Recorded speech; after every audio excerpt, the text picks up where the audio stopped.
we are engaged in a very active consultation with the Israelis over steps that we think would demonstrate the requisite commitment to this process. And it's been a very important effort on our part as well as theirs, because we know how hard this is. Are the worst that they've been in 35 years? Oh, I don't buy that. I've been around not that long, but a long time. We have an absolute commitment to Israel's security. We have a close, unshakable bond between the United States and Israel and between the American-Israeli people. We share common values and a commitment to a democratic future for the world, and we are both committed to a two-state solution.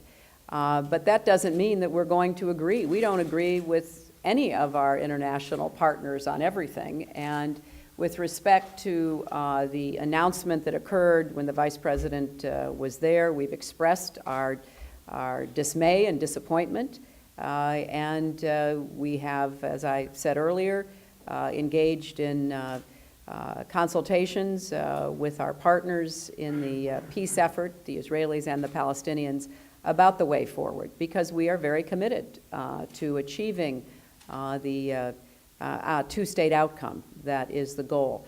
But I think that we'll see what the next days hold, and we're looking forward to Senator Micheal returning to the region and beginning the proximity talks. The siege of the Gaza Strip must end.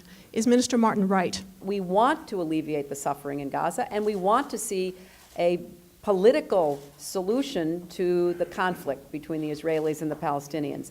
But the Palestinian Authority made the decision to deal with Israel, to move forward on a path to peace some years ago, and we would welcome Hamas making the same decision. And just to add to that, I mean, we've been very clear, and it's interesting you raised the situation with Sinn Féin. I mean, the fundamental trigger for the engagement back a long time ago was a renunciation of violence, the ceasefire that the IRA declared to facilitate engagement and participation in the overall process, and I made that clear. And we have consistently made it clear publicly that there has to be a renunciation of violence and there has to be a recognition of Israel. Now, of course, in terms of the Northern Peace process is a useful template to look at in terms of how you bring people into a process that ultimately leads to a resolution. And secondly, I've made a point very clearly that from our perspective, when I mentioned earlier about ensuring that the voice of moderation is enhanced and given strength, it seems to me from my visit to Gaza and elsewhere that the voice of extremism to a certain extent is enhanced and strengthened by the blockade and by the siege.